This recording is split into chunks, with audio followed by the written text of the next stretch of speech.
Now, throughout this genocide, the media coverage, both in Britain and the West, has been an absolute travesty, turning reality upside down, gaslighting, erasing context, deferring, of course, to Israeli narratives, refusing to refute lies and call them for what they are, erasing the Palestinian experiences, erasing Palestinian voices. We really could go on. I mean, it's a racist mess which has been used to legitimize one of the great crimes of our age. With that in mind, I'm really delighted to be joined by Aimee Shalan, who is the chair of the British-Palestinian Committee, who've been doing crucial work all the way through, not least holding politicians to account, and director of McCann, and they focus on educating people about the horrors of Palestine, but how to talk about it and communicate to a broad audience. Aimee, how are you doing? Firstly, great to speak to you. Good to speak to you too. Thank you.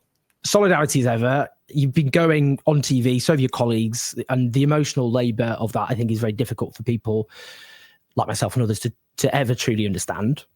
With that in mind, I just want to start. I'll start actually with this clip, which is a clip of your colleague, director of the British-Palestinian Committee, Sarah Husseini, and she was on the BBC. Let's just listen to that and what the BBC presenter said. President Trump's statements over the past few days constitute the most explicit call for ethnic cleansing and forced displacement of Palestinians, and the most explicit denial of Palestinian rights of any US administration. And now, of course, also suggesting that the US will occupy Gaza is obscene. Now, whether he can carry out these so-called plans or will carry out these so-called plans, which obviously you've heard from recent statements are very incoherent at this point, the man standing next to him at that press conference in Washington, Benjamin Netanyahu, who is wanted by the ICC for war crimes, has been carrying out these ethnic cleansing plans and denial of Palestinian rights for decades, and his predecessors before him for the best part of a century. This, the whole way through, has been enabled by governments like the US and the British government, who have not only failed in their international responsibilities and legal duties to uphold Palestinian rights, failed to not render aid or assistance to Israel's unlawful military occupation, and failed to hold Israel accountable for its violations of international law. They've actively been supporting diplomatically and militarily Israel's assaults on Gaza over decades. Okay, obviously, as you would expect me to say, those governments, Benjamin Netanyahu and others, would, I'm sure, reject the idea that what they're promoting here is ethnic cleansing. So the BBC presenter there ends by saying, obviously, as you would expect me to say, Netanyahu and others would, I'm sure, reject the idea that what they're promoting here is ethnic cleansing. Now, I think this is absolutely extraordinary. And I know a lot of people go, what do you expect from the BBC? But for me, it's so important never to normalize this. Always treat it as insanity. It is ethnic cleansing. It's not disputable. And yet that even here, when the US administration comes out and calls for ethnic cleansing, the BBC decides it has to do rebuttal on behalf of both the Trump administration and Israel, rather than just defer to international law. I just wanted your thoughts on that. Yeah, I mean, I think we've seen time and time again the mainstream media, and particularly the BBC, have consistently aligned with Israel, and they are consistently parroting Israeli talking points and as a default position, whilst also trying to claim impartiality during a genocide. And we've seen that Palestinians are really consistently delegitimized and dehumanized, and at the same time, the long-standing history of their oppression is being silenced and erased. And that is a racist logic, really, that has sort of comes back from the days of Balfour. When we think about it, it lies at the heart of our British institutions, which essentially don't feel that Palestinians have the same rights as other people. And we're seeing it in the power dynamics and language that's being played out day after day. I mean, in the Balfour Declaration, Palestinians were referred to as non-Jews. So that's what I'm talking about in terms of the fact that their identity and their collective power as an indigenous people is totally erased, and it continues to be doing so. And so we still see that in the British media today, in the mainstream media, when they're talking about Palestine, we're constantly sort of being called controversial if we use terms like genocide or ethnic cleansing or apartheid, all of which is seen as inflammatory. And it's really at the same time, while they're going into overdrive, privileging Israeli narratives and voices and misinformation, consistently insisting on emphasizing Israel's rights while excluding the rights of Palestinians, and consistently also using emotive language and sympathy with Israelis, but not for Palestinians, while Israeli spokespeople have really been allowed to dehumanize Palestinians, not only with no pushback from news presenters, but where they keep on parroting those same comments. But all of that is based on really decades of a dominant political discourse in the global north, which has situated Palestine within a conflict paradigm where Palestinians and Israelis are conceived of as two sides in an age-old ethno-national kind of religious conflict over land, which completely fails to take into account the key historical facts or to even think about the root causes or the settler colonial nature of the Zionist project since its inception, which has led to the mass dispossession of Palestine's indigenous population that prefaced the creation of the State of Israel. And we see that in the failure to address the deep asymmetry between the oppressed and the oppressor, and the subordination consistently of Palestinian rights and the rule of law to a political process which essentially sees Israel's long-term strategic goals as the key driving force, and has led to a zero-sum game in which basically the central concern is that if Israel is going to lose out if Palestinian rights are actually upheld. And as a result, we've seen what's been able to happen, which is Israel's been able to continue to colonize Palestinian land, to be much more explicit in its expansionist goals, and the oppressed are invited to come to the table to be oppressed still further at best. I mean, that stripping of context it's kind of at the heart of this refusal by the BBC and others to just tell the truth. You know, I mean, if someone sets my house on fire, you know, I say the house is on fire, someone says the house isn't on fire. The responsibility of a journalist there isn't to go, well, someone says the house is on fire, but someone says the house isn't on fire. Is the house on fire or not? I mean, the BBC's coverage, interesting in this, you know, when Trump said he was going to ethnically cleanse Gaza, which he made it abundantly clear. Trump suggests this was the BBC headline. Trump suggests the US could take over, in quotes, and redevelop Gaza as he hosts Netanyahu. And then the subheading, the president says the US could take the lead in removing unexploded bombs and rebuilding Gaza after resettling Palestinians in other countries.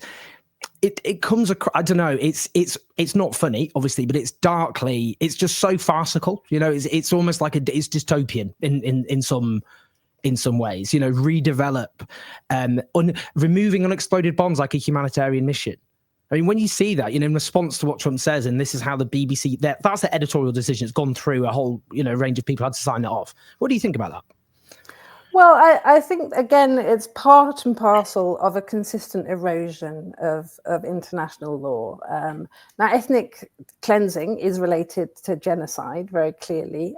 It really surfaced in the context of the 1990s conflict in former Yugoslavia, and it's been acknowledged in judgments and indictments of the International Criminal Tribunal for the former Yugoslavia, and it's been used in UN Security Council resolutions and the General Assembly. So, I mean, it's very clear that the BBC, in packaging what he said in that way, is really obfuscating the fact that ethnic cleansing has been defined by the UN, by a commission of experts, as really a purposeful policy that's designed by one ethnic and religious group to remove by violent and terror-inspiring means the civilian population of another ethnic or religious group from certain geographic areas. And it's really important to acknowledge the coercive practices that are involved in doing that. And the UN sort of lists those as being murder, torture, arbitrary arrest and detention,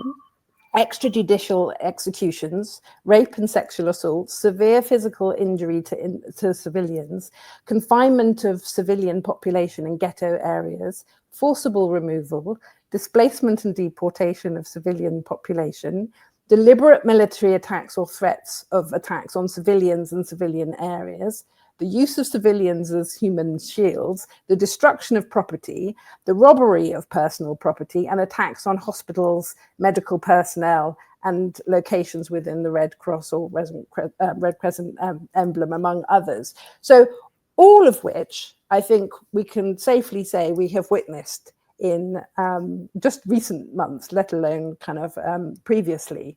And although ethnic cleansing itself hasn't been recognized as an independent crime, forcible transfer, which clearly this is, by creating those coercive environment where people's homes have been reduced to rubble, the civic infrastructure has been destroyed. We cannot assume that this is simply a plan to rebuild Gaza and have an interim measure, as is now being claimed, where Palestinians will be relocated and then can later return. We know what happens to Palestinians when they're forcibly displaced. It happened in 1948, it happened in 1967, and it's been happening all the way through since the establishment of Israel, because essentially they are operating where they want the maximum land with the minimum number of Palestinians.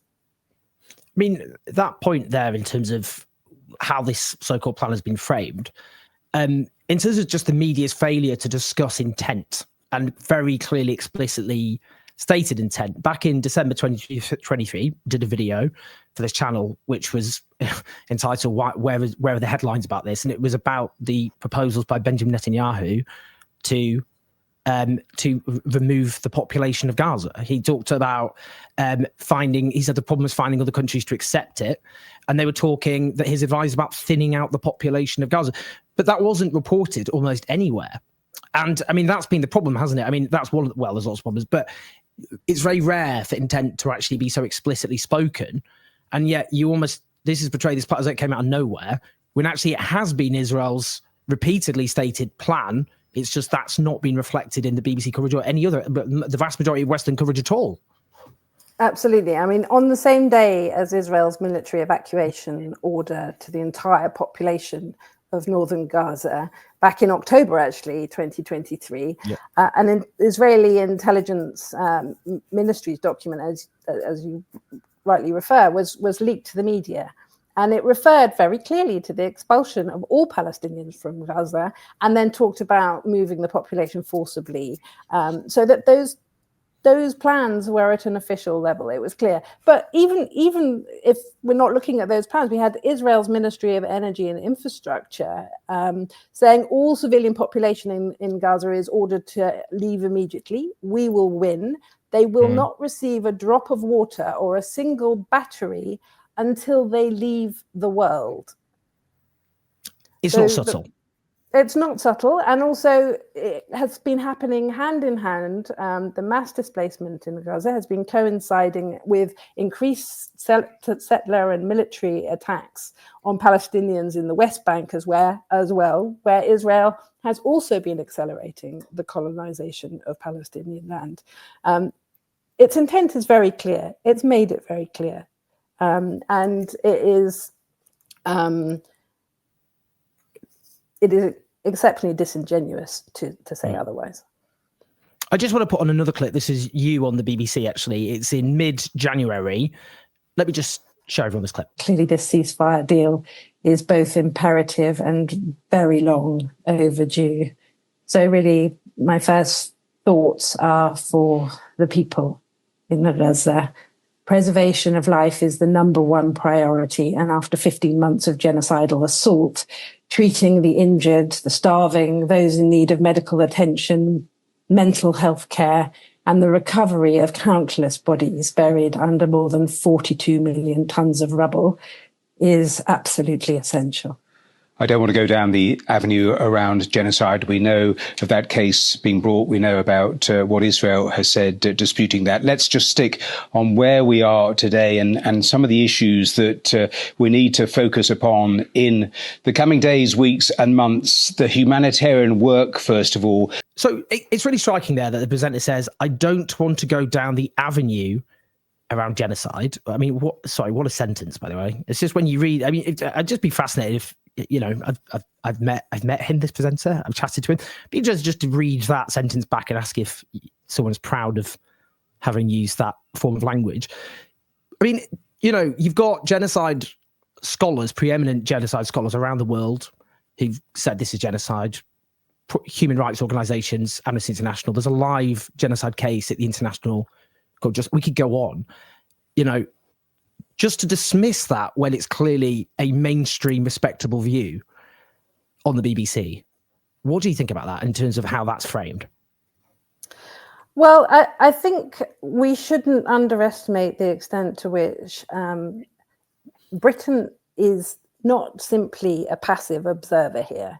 Britain is actively collaborating in the assault, or has actively participated with military and diplomatic support.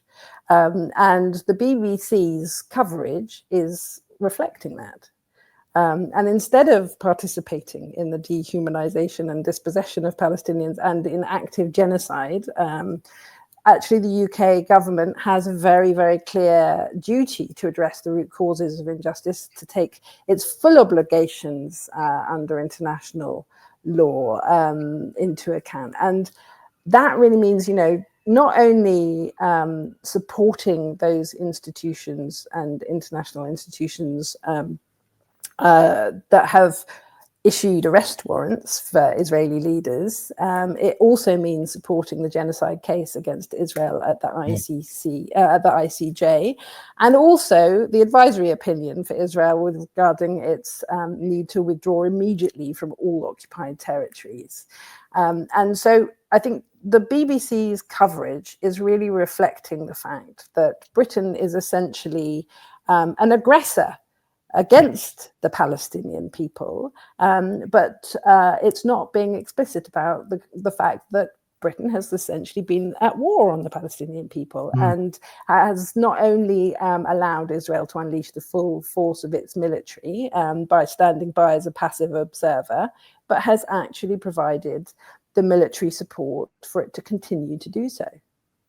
The BBC, the British-Palestinian Committee, has written a letter signed by your director, Dr. Sarah Husseini, to Keir Starmer, following, of course, President Trump's statements. And that includes, for example, urging the government to swiftly and unequivocally condemn those plans, as well as including the prospect of US occupation of Gaza and the Israeli annexation of the West Bank, as well as ethnic cleansing, take immediate steps to end military, economic and diplomatic support for Israel as a matter of legal obligation, join the international coalition, as you mentioned, that opposed to those plans that alienate the inalienable rights of the Palestinian people, seek accountability for all crimes in violation of international law, as well as third-party obligations, the ICJ advisory opinion on the legal consequences, as you said there.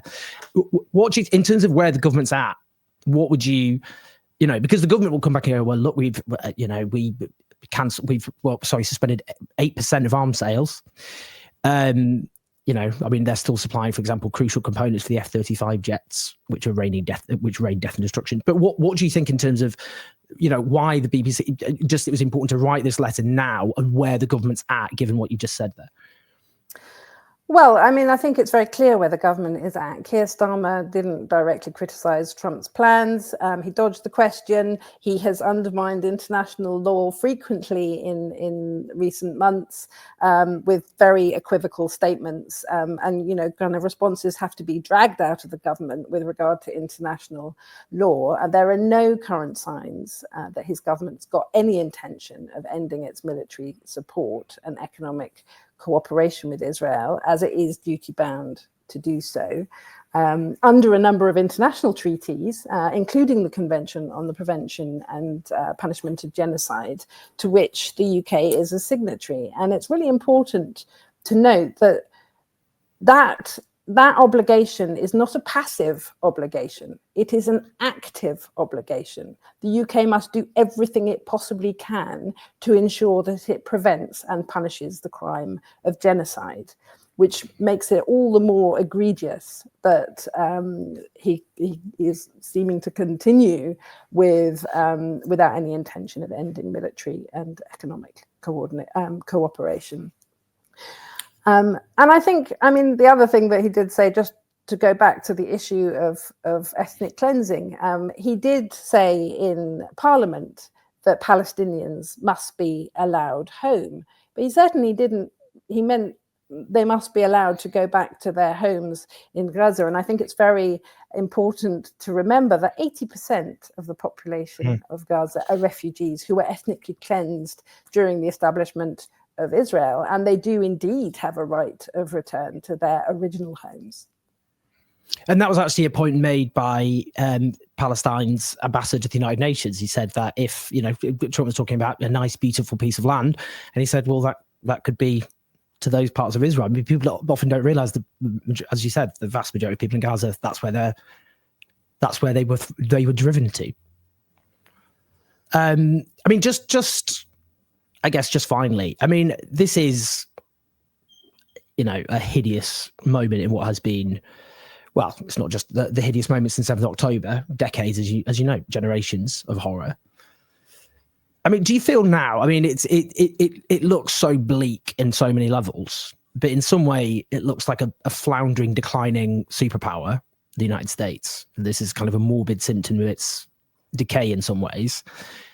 But that public opinion has shifted quite dramatically in lots of Western states. You know, too many people have seen things they can't unsee, heard things they can't unhear, read things they can't unread.